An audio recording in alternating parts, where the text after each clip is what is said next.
cara. É. Nós sendo um pouco produtor mesmo, eu queria só perguntar de onde que é. Esses são vocês. Vocês são Licínia. os três de Licínia? Não, nós dois.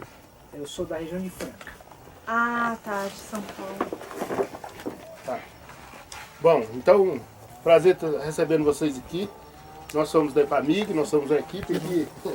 Nós até tivemos uma fala que não está o nome de toda a equipe de pesquisadores aqui, porque, para dizer a verdade, esse aqui já estava até pronto de uma outra palestra que nós fizemos. Então eu e o César, aquele que apresentou lá a Cultivar Aranãs, está aqui, mas nós temos o Juliano, o João Paulo, o Tuni, que é um outro pesquisador que fica em Viçosa, nós temos outra equipe lá.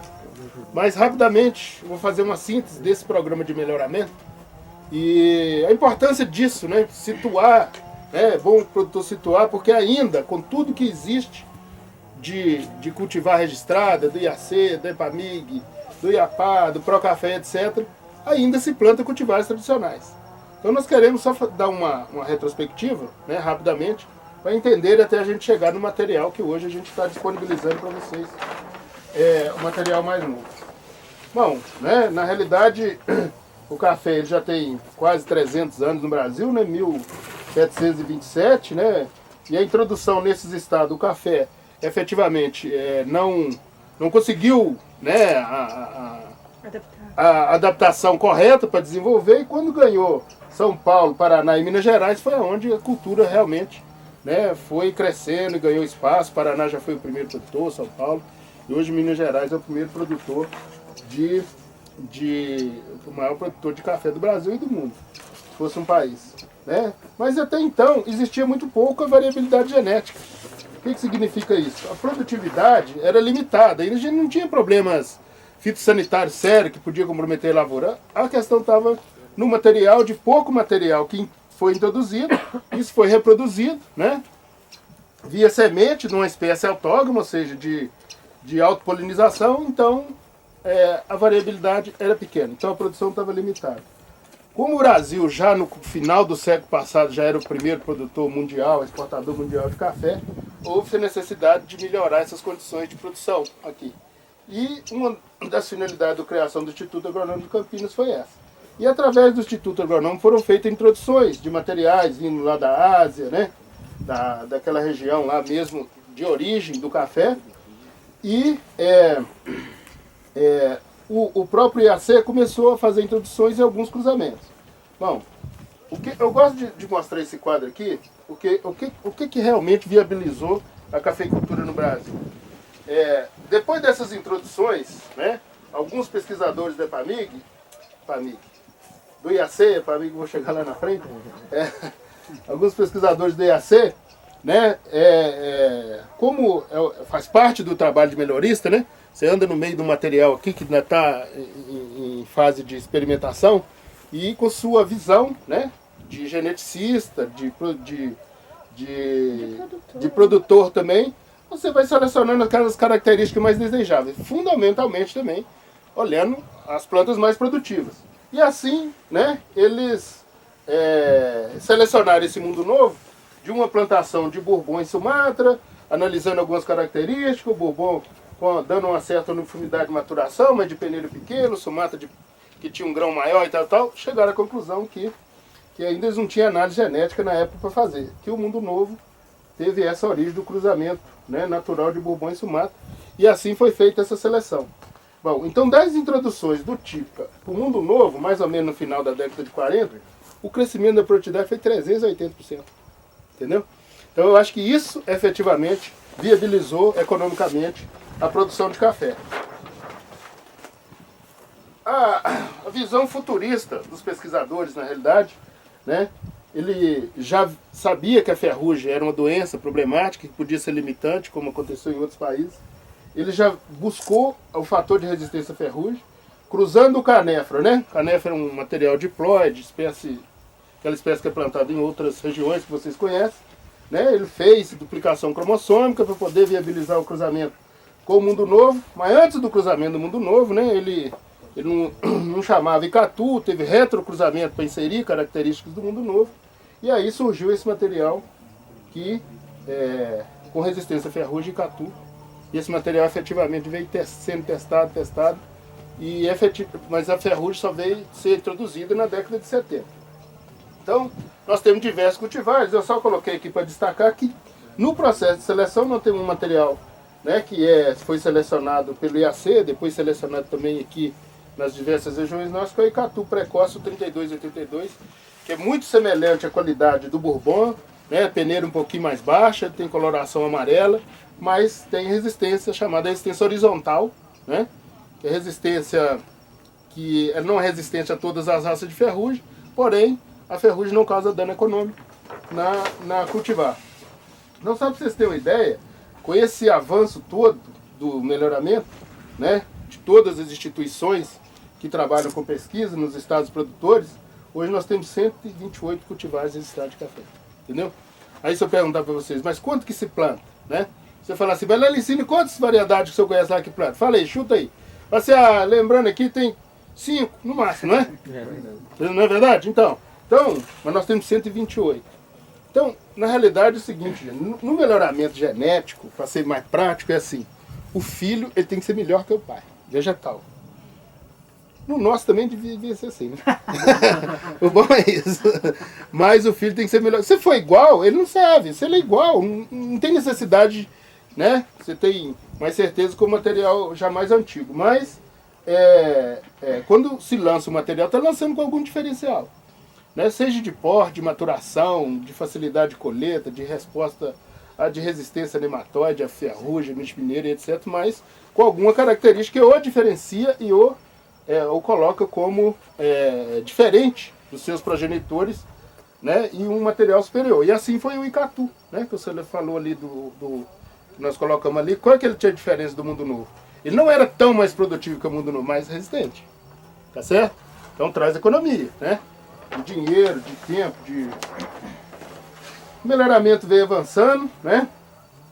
Esse material aqui, eu até gosto de citar esse exemplo, porque eu trabalhei na estação de pesquisa em Machado, e foi a primeira estação de pesquisa que é do Ministério da Agricultura em Minas Gerais. Foi de 1937. E lá o IAC já mandava esses materiais que ele estava selecionando para ser testado em Minas Gerais. Quando ele fez o cruzamento de Mundo Novo com Caturra, né, que era o material de porte baixo que existia, e surgiu o Catuai, as 6 melhores progênies, né, então progênies, que ele mandou para Machado junto com a melhor de Caturra que tinha.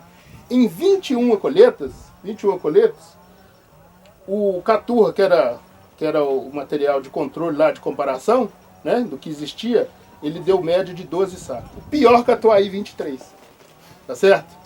Então a importância do melhoramento. Não estou falando de controle de ferro, não estou falando de nada, que nem tinha. Tá certo? Então o Catuai viabilizou. Aí vem hoje o material que é plantado até hoje, 144, 99, não é isso? 15, 86, essas variações aí do Catuai vocês conhecem. E continuou avançando. Por quê? O Catuai tinha uma característica desejável, porte baixo, produtivo, né? E foi selecionando cultivar com mais vigor, que é uma característica do Mundo Novo, porém, maturação tardia. Tá certo? Desuniforme, tardia, isso complicado para as condições de sul de Minas, principalmente, Paraná e etc. Então, o que se fez? Cruzou-se o Mundo Novo com o Catuai.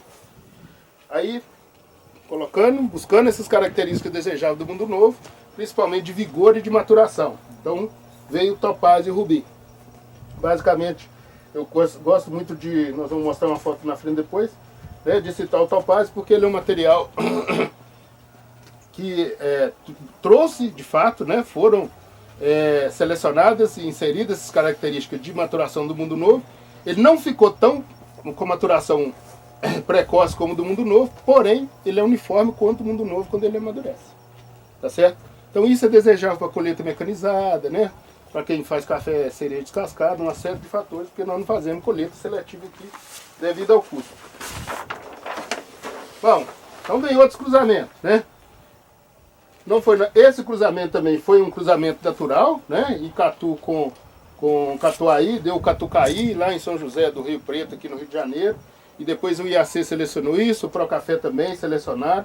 Hoje tem algum material aí que também tem fator de resistência. Ele não tem muito vigor, né? Ele não tem tanta longevidade, mas é um material com resistência. O Iapar também, o Paraná, vem selecionando diversas materiais com fator de resistência, inclusive a nematóide. É um grande problema hoje no Paraná. A gente sabe que regiões de solo mais arenoso ele difunde com mais facilidade e tal. Então eles buscam muito esse fator de resistência também. Bom, e o que a gente busca hoje, depois que a gente resolveu praticamente esse trem da produtividade, do porte, né? O que a gente ainda busca no melhoramento, né? Obviamente que é além da resistência, né? E da produtividade, hoje nós temos outras formas de utilização da cafeína, do café e etc. E aí entra o interesse da indústria farmacêutica, você sabe que a cafeína é um componente de quase todos os analgésicos hoje, né? Na indústria alimentícia, né? Muito utilizada em diversas, né? Eu não sei se pode considerar a Red Bull uma coisa alimentícia, mas eu vejo os jovens tomando cedo com um de café, entendeu? Olha lá, né? Então, indo para a escola. Então, mas é de interesse a indústria comércio. Quem for lá na KP, na loja lá embaixo, vai ver, né, que um sabonetinho de café está custando R$10, entendeu? Mais caro que os da Natura. Então, vocês veem o interesse, né? Aonde que o café está sendo utilizados, né, buscando agregar valor ao produto de alguma forma. A Cochupé hoje, ela vende óleo de café, segundo eles lá, né? Esmagando um saco de café de 60 quilos, você tem 5 quilos de óleo e eles vendem a R$400 o litro de óleo.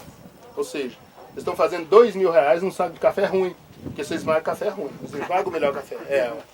Isso eles colocaram lá. Então, E disse que não dá diferença. O dia que eu fui lá perguntei. Falei, mas você... Não. O quê? O óleo do café. com café bom com café ruim. Então, isso é tão importante porque o que Cosmético.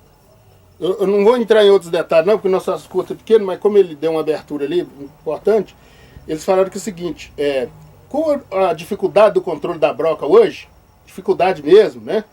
Aumentando, muito produtor lá com problema, o que acontece? Na indústria alimentícia, ela não aceita se a vigilância sanitária pegar um pó de café e achar algum fragmento de animal, né? E pode ser da broca, ela condena aquilo ali, o lote. Entendeu? Então os grãos brocados também, eles podem ter utilidade. Vão lá para... Tá certo? Selecione de alguma forma, etc. Então eu tô falando que é essa coisa boa, né? Que o melhoramento vai facilitando. E tem lá no IAPAR, no último encontro que nós tivemos, você até estava, Juliana. De todas as instituições lineares, que veio aquele pessoal dos Estados Unidos lá, eles têm material, que ainda é material de primitivo e etc, que está em banco de hemoplama dele, mas que tem 20 a 21% de teor de óleo. Mais do que soja, mais do que... Entendeu? Então, às vezes não dá produtividade, mas R$400 o litro, não precisa produzir muito não, né? Vamos lá. Então, a gente continua nessa linha, né? E hoje, uma das demandas enormes, né? Colheita mecanizada, né? Porque às vezes fala assim, não é uma característica, por exemplo, do Icatu. Qual que é? É um material resistente, aquele 32 é precoce, mas ele tem uma certa resistência na hora de sair do ramo, mesmo maduro, tá certo? Mesmo maduro. Então você tem que ir trabalhando o material, selecionando, retrocruzando, para buscar as características desejáveis que ele tem, mas manter a facilidade de colheita, principalmente mecanizada, né? Quando o café estiver maduro, ele poder sair. Hoje nós estamos associando muito isso, né? Os cultivares com a questão da nutrição, por quê? Obviamente, se você tem um material mais produtivo com fator de resistência, esse arranjo, né, que existe, né, de muitos anos atrás, né, você precisa de 7 kg de N para um saco de café, entendeu? É um padrão que existe aí, 6 a 7 kg de potássio, 3 a 4 kg de fósforo e tal. Bom, isso era naquele material lá, né? Nesse novo, com resistência, eu não sei se essa relação mudou. Todo mundo fala, não, mas 3 para 1 de cálcio e magnésio estava bom. Era bom. Hoje, isso precisa de acompanhar o trabalho desse lançamento desses cultivares. Mas, efetivamente, eu não sei se está exigindo mais boro, mais zinco, ou se já exige molibdênio, né? Antes deles, na cultura do feijão, por exemplo, né? Eles não levavam em consideração a questão do molibdênio exatamente, né? Não como nutriente, mas favorecendo a ação das bactérias nitrificadoras do solo, né? Então, esse micronutriente favorece. E esse trabalho tem que continuar, até porque você tem as respostas que você precisa. potencializar, né, a capacidade do material que foi selecionado. Bom, resistência a nematóide, que eu até falei que nós também temos material que nós estamos selecionando com isso, que é o Paraíso, nós vamos fazer, e a longevidade, né? Hoje, está todo mundo falando, né? O café deu 6 safras, poda, entendeu? Daí mais 2, 3 safras, poda de novo. Esse material tem que responder a isso, ele tem que ter sistema radicular compatível, ele tem que ter uma série de fatores, senão ele depaupera. Aí quando você espera, você dá uma poda e falou assim, pô, mas eu dei a primeira, foi ótima, a segunda, na terceira a planta morreu, acabou a sua lavoura. E você esperando 3 anos a produção, entendeu? Quebra. Então a gente tem que ter muito cuidado com isso. Então a gente busca esse vigor, essa longevidade do material, considerando isso, tá certo? Também hoje, né? Bom, tem muitos outros aspectos aqui que eu vou passar rápido, mas não cabe muito falar, porque eu já estava falando nisso, resposta à adubação, longevidade, sistema de poda, essas coisas que eu queria entrar já no material mais importante. Bom, dentro desse avanço do melhoramento, a EPAMIG hoje tem 15 cultivares registrados, né? Por último foi essa que hoje, quem assistiu a abertura lá, viu o meu colega César falando da cultivar Aranãs. Vocês viram que o cruzamento foi em 1995. Então tem 30 anos. 85, desculpa, é 30 anos. Então não é da noite pro dia que você chega numa cultivar como nós chegamos na Aranãs. Então se o sistema está lançando, se o Ministério já aceitou como registro, efetivamente é uma cultivar com diferencial que o benefício é para o produtor, nós não estamos fazendo nada para a gente. E aí veio o Topázio, Rubia, Caiá Cerrado, Sacramento. Eu lembro quando eu estava em Patrocínio, eu fiz o lançamento desse material, que era exatamente a demanda da região, entendeu? O material com maturação uniforme, peneira alta e colheita mecanizada, porque ele não tinha, os ramos dele, ele tinha um diâmetro de copa mais ou menos 20 a 30% menor do que o Mundo Novo. E ele é um Mundo Novo, né? A EPAMIG fez cruzamentos com eles, mas essa designação Acaiá é uma designação também de nome indígena, significa fruto com semente grande, né? E Cerrado, porque esse cultivar foi selecionado lá na região de Cerrado. É hoje ainda muito plantado lá, porque ele responde muito bem à poda, é vigoroso, tem peneira alta, muito alta, elevada, e mas não tem fator de resistência, né? Mas foi lançado lá em 95, pra vocês terem uma ideia, entendeu? E vem esses outros material, esse Araponga, Catiguá, Paraíso, sem ser o Aranãs, ele tem mais ou menos uma base genética semelhante no cruzamento. Vem um cruzamento de Catuaí com o híbrido de Timor, né? De onde veio o fator de resistência ferrugem. E aí vem as seleções. E esse material, como o próprio híbrido de Timor, ele sente a ação de ambiente. Então é isso que eu quero dizer. O Paraíso vai muito bem na região de São Sebastião do Paraíso, o Catiguá vai muito bem nesses ambientes aqui e outros ambientes de altitudes mais elevadas, e o Araponga vai muito bem na região do Cerrado também. Então, o pau-brasil, que eu não citei aqui, que não está citado, vai muito bem na região de Lavras, tá certo? Então, isso eu acho que são características principalmente do híbrido de Timor, mas eles têm resistência. Então, a gente está querendo trabalhar muito isso. Você plantar na sua região, o que a pesquisa comprovou que é melhor para lá. Tá certo? Você não tem medo de errar em função de altitudes, né, de umidade relativa. E esse topázio aí, Penicina? O topázio ele veio do cruzamento de Mundo Novo com Catuaí, né? Ele foi selecionado pelo alto vigor vegetativo, tá certo? E pela maturação dele. Porte baixo, alto vigor vegetativo. Em altas produções ele não dá ramo seco, aqueles depauperamento que dá, né? Lógico, desde que bem adubado. E é um material muito bom para colheita mecânica. Deixa eu só coisar, ele perguntou para Elicine, mas o pessoal de Boa Esperança gosta muito mais do topázio do que do Catuaí. Porque eles falam que o Catuaí cintura o topázio. Então se você for ali em Boa Esperança, todo mundo planta topázio. Você falou. Só isso mesmo, você falou para Elicine, né? É isso mesmo. Agora, ele não gosta de muito frio, não. Ele, em região de mais altitude, ele pode dar a maturação não ser tão uniforme assim? Não, ele até, isso afeta muito a produção dele mesmo, sabe? Agora, ele fica um pouquinho mais tardio, mas consegue produzir. Agora, ele não gosta de muito vento frio, sabe? Grotas, essas coisas. Está em altitude, tal, ele sente um pouco isso. A produtividade dele é alta, né? Alta, altíssima. Eu sou de São Antônio do Amparo. Lá, a melhor lavoura nossa para produzir, de média, é o topázio e outra. Tem uma associação lá que a gente, só pequeno produtor, que tem uma empresa que importa café dos Estados Unidos, que todo ano vem aqui e leva café. Não são grandes lotes, 30 são. Durante 3 anos nós conseguimos vender café lá e por esse topaz. Vou passar aqui. Vou mostrar uma foto, eu já falei das características do topaz, de maturação, só mostrar porque tem uma foto aqui. Foto desse ano, João Paulo que tirou, nosso colega aí, foi essa de Machado? Daqui mesmo, né? Vou tirar a foto aqui. Desculpa, só um som. Tá bom. Então, quando a gente está falando de vigor, a gente está falando disso tudo que vocês estão vendo aí na planta, tá certo? Produção, enfolhamento, sem seca de ponteiro, sem perda de ramo, né? Com crescimento, né? Para a produção do ano seguinte. Nós estamos falando disso. Eu tenho que passar rápido. Esse material é um material também excelente, com resistência à ferrugem e resistência a nematóide, né? Que eu citei lá atrás, eu vou mostrar a foto para vocês aqui. Muito produtivo. Aqui também ele está indo muito bem. Respondeu muito bem aos esqueletamentos que foram feitos aqui. Né? Tá aí para trás. Ô, Walter, tem alguma alteração dele pro Paraíso 2? Bom, eu até falei com o nosso colega aí, nós temos conversado isso, porque fala assim, Catiguá 1, Catiguá MG1, MG2, MG3, Paraíso 1, Paraíso 2, Paraíso 3. Quando você vai no Ministério, ele fala assim, ó, se você tem MG3, é porque MG2 e MG1 já ficou para trás, entendeu?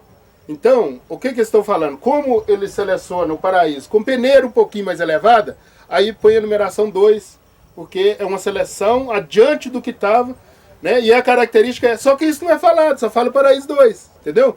Como está falando do Topaz 2, mas o Topaz 2 eles mudaram o nome, né? Vai mudar o nome.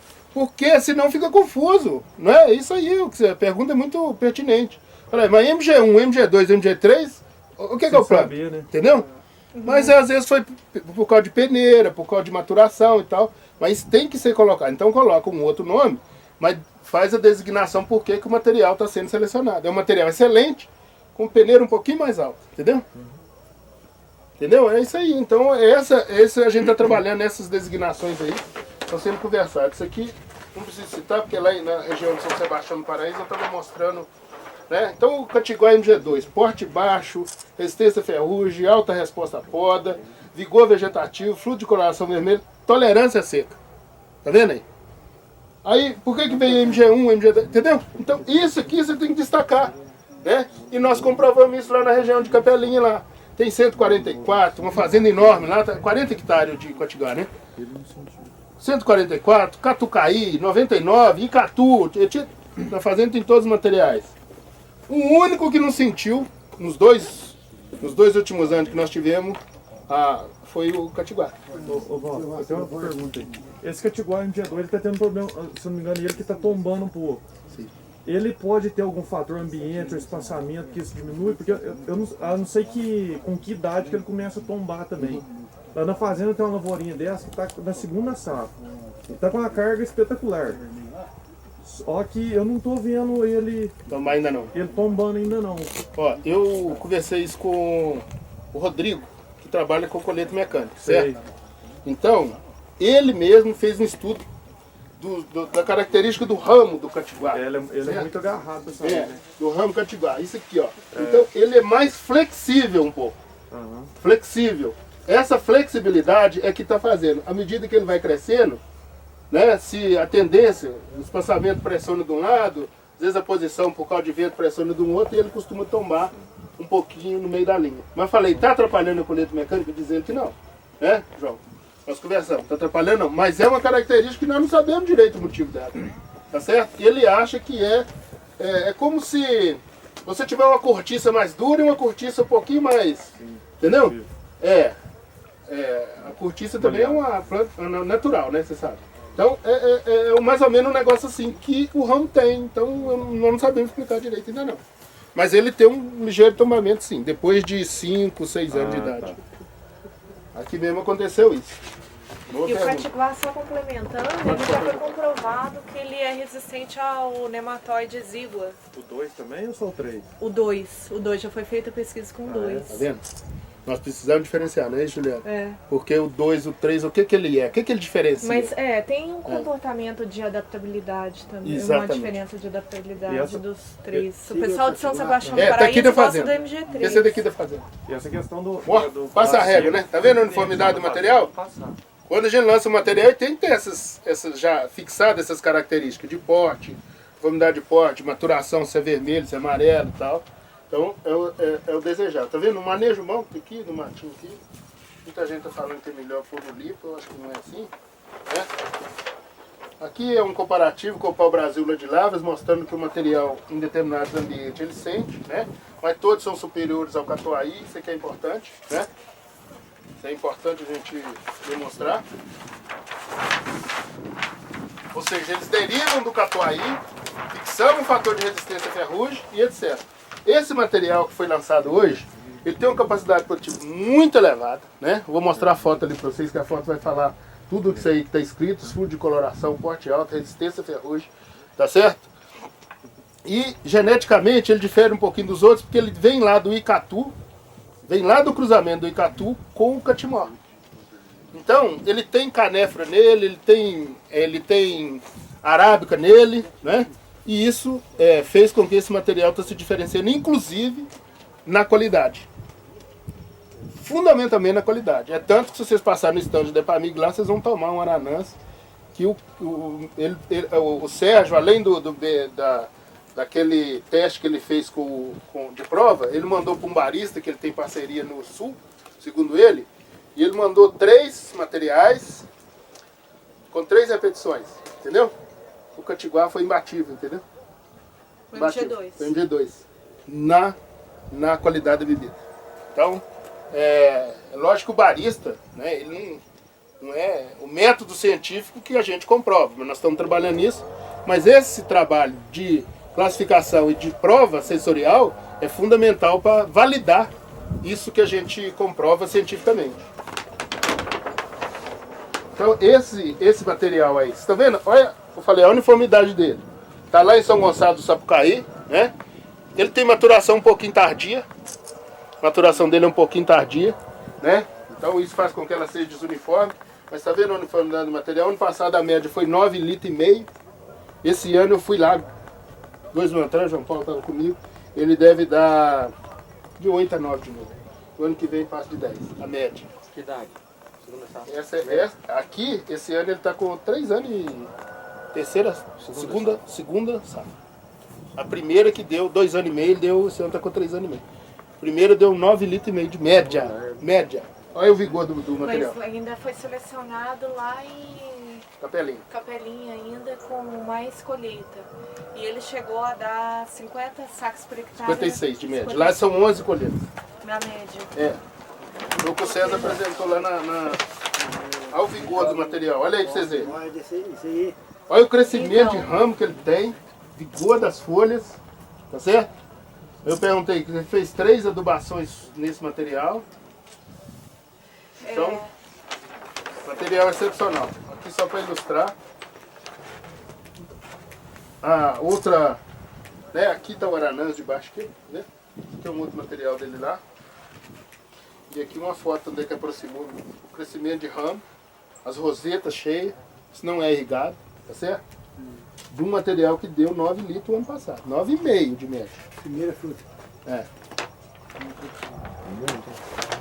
Aí é difícil de acreditar, né? Só para a gente citar aqui, a gente tem trabalho de melhoramento, eu falei, é muito dinâmico, ele continua.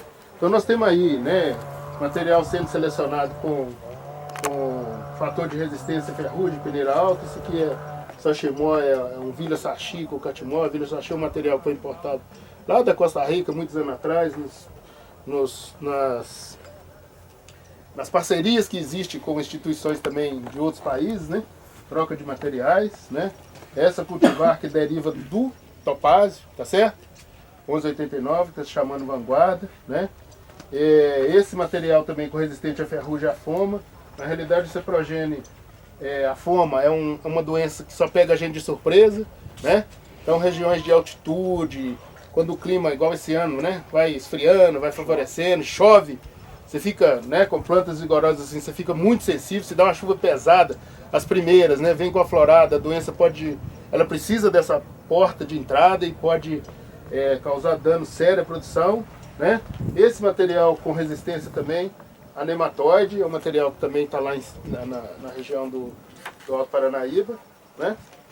Então, na realidade, eu queria sintetizar a importância disso, né? O que eu queria mostrar para vocês o quanto o melhoramento é importante para garantir e viabilizar economicamente a cultura. Então, quando a gente lança um material como lançou o Aranãs hoje, né? Você pode conversar sobre a condição local que você está, que área que você quer plantar e etc. Mas eu acho que se você estiver plantando um material novo, seguramente você está planejando melhor a sua atividade com vistas a maior rentabilidade do que o material até então existente. Posso só complementar? Claro. Então a gente tem hoje, se vocês quiserem levar um pouco de semente para plantar, o que a gente aconselha com tudo isso que o Walter falou, a mensagem que a gente quer passar é que existem outras opções de materiais e materiais bons. Só que a gente não está em todos os lugares, não tem condição de ir lá na sua fazenda e avaliar naquela condição. Mas a gente tem aí bons materiais para oferecer. Então o que a gente sugere? Passa lá no stand da EPAMIG, quem for implantar a lavoura, passa lá no stand da EPAMIG, pega um pouquinho de semente, leva, planta um talhão e avalia como que é esse material na sua lavoura. Igual nós falamos aqui, 30 anos de um trabalho de 30 anos de melhoramento, já foi selecionado em vários locais, a última seleção foi feita para a região do Vale do Jequitinhonha, está estudando ainda em São Gonçalo do Sapucaí, mas o ideal é que você, quem for implantar, que pegue um pouquinho de semente e olhe aquilo na sua lavoura, né? As condições estão aí, é um material produtivo, é um material que tem resistência à ferrugem e com todas essas características aí que foi falado, e a única maneira de saber é observar. Até lá em Franca, né, a gente não... Franca tem uma condição assim, né? Ela é uma condição do cerrado um pouquinho pior, né? Vamos dizer assim. E é uma região que tem um período seco também período seco muito, como é que a gente fala? Muito evidente, né? Prolongado e etc. E umidade relativa baixa, né? Nesse período. E no verão temperaturas elevadas, né? Então, você tem que, assim, o que eu planto, né? Então tem que ir na propriedade, discutir melhor qual que é o seu planejamento, como é que é sua forma de manejo lá, colheita, etc, para definir. E a Juliana colocou muito bem, nós ainda não temos condições de colocar em todos os ambientes. Nós colocamos em Araxá, é vizinho celular, mas só que Araxá está no Planalto, né? Aí você chega a Franca, né? Então você não pode falar que ele está indo muito bem lá, em Araxá. Mas eu não posso falar que ele vai ser excelente em Franca. Mas pelo menos abrir a cabeça, discutir, conversar. Você também pode ir no IAC, que está indo bem. Porque o Batã e Tupi, quando eles lançaram para todo lugar, aconteceu isso. Foi ou não foi? Fracasso. Entendeu? Fracasso. Então, a gente ter cuidado, né? Os materiais novos estão aí para isso. Mesmo porque o custo de formação de lavoura hoje é muito alto. Você não pode correr muito risco, bem. Porque... Vai trocar o certo. Exatamente. Né? Exatamente, mas às vezes você não troca o certo, mas você está deixando de experimentar coisa boa. Plenamente. Então, por isso. Uma sugestão que eu daria, não sei se seria possível, talvez fazer algo como chama aquele professor de Viçosa, Tonico? Tonico. Ele fazia um negócio muito interessante que era distribuir. É isso que nós estamos querendo fazer. É isso que a gente está fazendo. Mas precisava, desculpa, Juliana, talvez juntar com a semente um pequeno manualzinho para que o produtor faça as parcelas certinhas, para que depois a gente possa acompanhar, entende? Então, aí a nossa ideia esse ano, nós colocamos, se passar lá no stand, a gente vai pegar, se eu quiser pegar, a gente vai pegar seu contato. Eu gostaria muito. Junto com a semente tem um folder que tá lá já grampeado.